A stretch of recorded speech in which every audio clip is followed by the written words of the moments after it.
Voilà. Alors, nous recevons à présent Monsieur Yapi Georges Kwasi.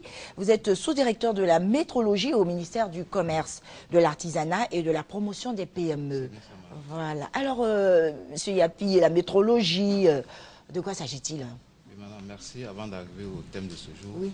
je voudrais m'acquitter d'un devoir, celui de vous remercier Ah au oui? nom du ministre en charge du Commerce, l'accident de la Je vous en promotion prie, des hein. PME et à travers vous, toute la direction de Bien la sûr. RTI pour l'opportunité que vous me donnez ce matin pour parler de la campagne de vérification de produits d'instruments de mesure. D'accord. En effet, la campagne de vérification d'instruments de mesure fait partie des activités de la métrologie légale que nous exerçons à travers la loi 214 du 26 juin 62 définissant les unités de mesure et réglementant l'instrument de mesure en Côte d'Ivoire. C'est une activité très importante pour le gouvernement. Oui, allons-y. Oui, je disais c'est une activité très importante pour le gouvernement parce qu'elle contribue à la lutte contre la vie chère. Figurez-vous, cette activité rencontre plusieurs secteurs, domaines d'activité, notamment le commerce, la santé, la sécurité et l'environnement. D'accord. Alors, on parle de campagne de vérification périodique des instruments de mesure au titre de l'année 2014. C'est bien ça. Pourquoi faut-il vérifier les instruments de mesure et puis quels sont ces éléments de mesure? Pour En- mesurer quoi? Pour mesurer tous les instruments qui servent à la transaction commerciale, qui sont dans le commerce, qui servent Ah, à la d'accord. production, Les balances? les balances, Ah, les frigos, d'accord. les congélateurs, les chambres froides, les manogonfleurs chez un vulgarisateur, les instruments médicaux ou à la clinique, dans les hôpitaux, dans les pharmacies et j'en passe. Mon Dieu, ça fait du travail, Ça hein? fait vraiment du travail Oui, oui, parce oui. que tout le monde est concerné, comme je le disais tantôt.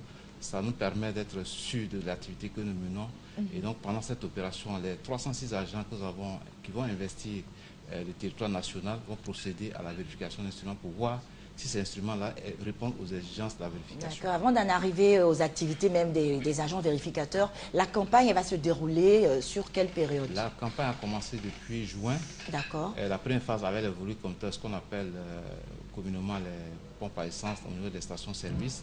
Et la seconde phase a débuté le 15 septembre dernier et se poursuit jusqu'au 14 novembre prochain. Jusqu'au 14 novembre. Et donc, s'il y a vérification, c'est que souvent, il y a des malversations, il y a, il y a la tricherie. Bien sûr, les dispositions de la loi 62 dont je viens de faire allusion tout à l'heure prévoient les sanctions. Les sanctions, c'est quoi? Quand l'instrument est jugé conforme aux exigences, il y a une étiquette verte qui est apposée sur l'instrument, qui signifie la bonne foi, qui dit que l'instrument est conforme. Donc cet instrument peut continuer à servir dans le commerce.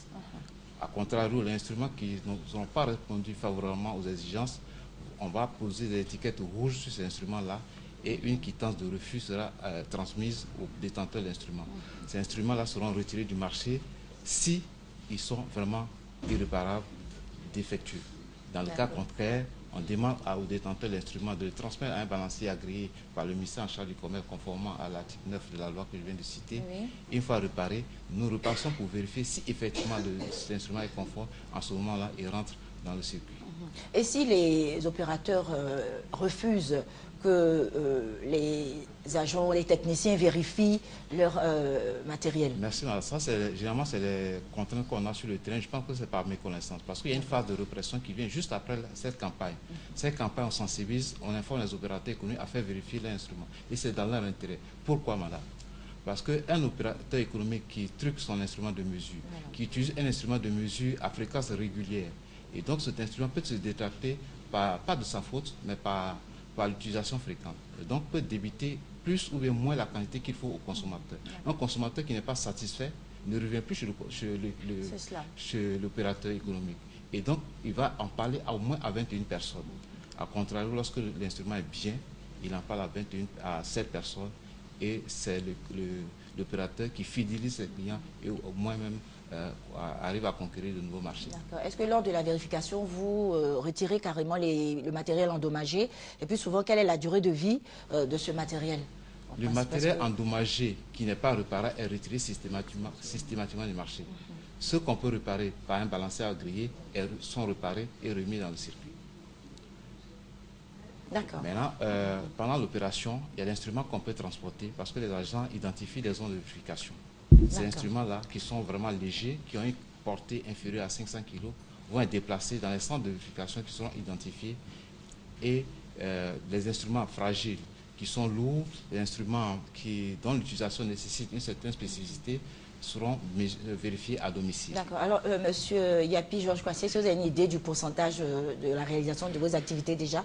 Parce que la campagne a commencé, ça fait Nous un sommes moment. à peu près à 30%. D'accord. Alors, les contacts pour que oui, le ministère du Commerce est public toujours à puisse vous l'écoute de la joindre. population. Oui. Nous avons des lignes vertes, le 80 2 x 0099, le 80 08 0009. D'accord. Et puis, il y a le 20. 20 21 13 Voilà. 92. D'accord. Merci à vous d'être passé. C'est moi qui vous Bonne remercie, journée et madame. bon week-end. Merci beaucoup. Voilà. Nous recevons le